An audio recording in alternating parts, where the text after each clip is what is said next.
I don't know about you, but I feel a sense of anxiety in the air. In my day-to-day world as a college chaplain, this is the point of the year where life on a life on a college campus begins to stir again. Projects intended to improve buildings and refurbish spaces needs to come to a finish. Students and parents are creating lists of what they'll need to make a dorm room a home. There are books, very expensive books, that need to be bought, schedules to be studied, orientation to come, saying goodbye to some old friends with the uncertainty over whether or not we're going to make new ones. There's just so much uncertainty and urgency today. We fear we've got to get it just right. Everything needs to be perfect so that we can be perfect, or at least show that our lives are perfect so that we can prove to everyone, maybe to ourselves, that we're living our best life now. This unrealistic ideal leads us to either manically overextend ourselves or leaves us overwhelmed and shutting down from exhaustion.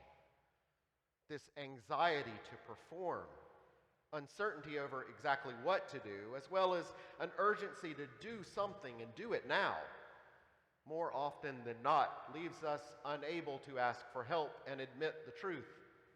We can't do it all by ourselves. For the last several weeks, I think we've been hearing Jesus say a lot about what I'll call the creation of an us. By us, I mean a group of people who want to meet this Jesus. A group of people who see in Jesus something more than just another person.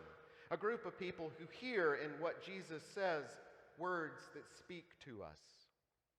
In all of this, we've begun to think about ourselves as an us, followers of Jesus. Truth is, many, dare I say most of us, like being an us. We like to be with people like us, people who agree with our beliefs, share our values, and like the things we like and want the things we want. Being an us isn't necessarily a bad thing. It's how we form social bonds and intimate relationships. But the challenge, as I see it, is that sometimes we like to stop and stay as an us. While I do hear Jesus inviting us to follow him and understand him to be inviting people into a way of life, the us he invites us to consider isn't so much an us as it is all of us. We're not meant to be a separate, unique group removed from out there. We're not meant to follow such hard and easy to define boundaries. The kingdom isn't so much a set of beliefs as it is a way of life. And what defines that way of life is this: that you understand yourself, your life is intricately tied to the lives of others. In the last several weeks, Jesus has given the disciples instructions on being sent out. Stay in the homes that welcome you. Eat what is set before you. Heal those you meet, and pronounce, whether the people welcome you or not, that the kingdom of God has come near. He's given us a parable about someone robbed, left in a ditch all alone, and the people who form the ultimate us should help, but don't, while the sworn enemy, the person definitely not in the us group, stops not just to help, but to go above and beyond helping. And in that, we're asked to realize that, we're not that kind Samaritan who's stopping to help. We're the person in the ditch, robbed and left to fend for ourselves, while the people that we thought was us go merrily on their way. So much for us. And then Jesus models that teaching he gave by staying in the home of Martha and Mary, and refuses, wish he could teach me how to do this, refuses how to be drawn into a sibling rivalry about who's doing the most work, which is really just an argument about how we live together. It's not all about doing, achievement, accomplishment, and acquisition. It's about acknowledging that you don't have all the answers, that you're not sure what's next, and that sometimes you just need help to get to the end of the day. So today we hear a curious passage focused on more instructions to the disciples about what to expect once Jesus has gone away, and we, are on our own. Jesus is inviting us to see that life with God demands service, that life with God asks something of us, and that life with God requires imitation. But none of that service or imitation is to prove that we belong.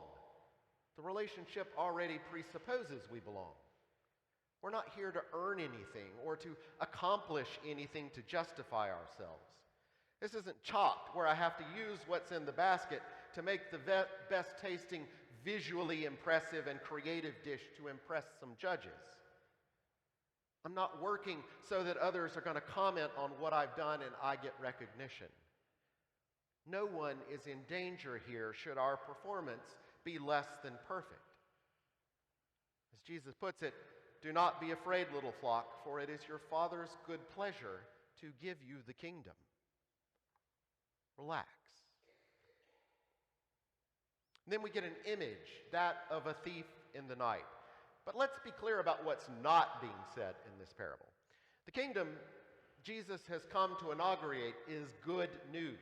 So having your home broken into, that's not good news either in Jesus' day or in ours.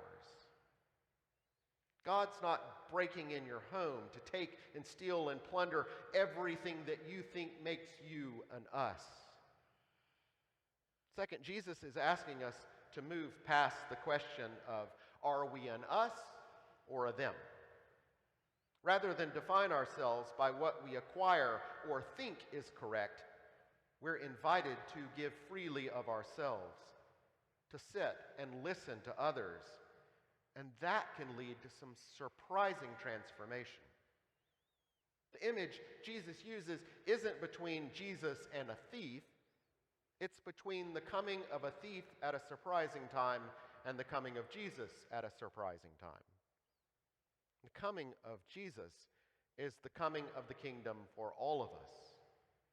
This whole parable is meant to get us to see what's already around us, which we hadn't been expecting because we were so busy trying to get everything just right that we missed the reality. The kingdom has come near to you. It's a shame the lectionary stops us here today because the very next verse has Peter asking Jesus, is this parable just for the disciples or for everyone?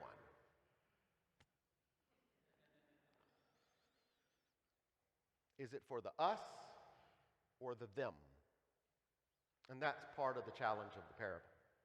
We're being asked to see that there are other characters in the story who belong with us. It's not just your story, with you as the central figure. It's a story that includes others.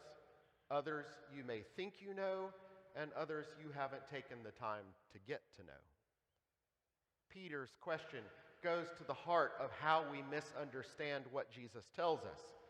Or perhaps we find it so provocative and challenging that it's easier for us to domesticate it into something much more to our liking because we like being an us, not a them. But we're all in the us category. We're all called, each from our own backgrounds, each with our own gifts, our own ways of seeing and understanding and thinking and operating, to be somebody for the kingdom of God. The challenge is moving to find our identity and security not in those material possessions that Jesus asks us to let go of. It means we find our identity by moving out from our own thoughts and wants and desires, by engaging in relationships with other people. It means that we let go of our need to be right, our need to be in control, our need to have power, by recognizing that nothing we do or don't do will make the kingdom of God a reality. But we can get in the way. We can hoard, we can ignore, and we can refuse.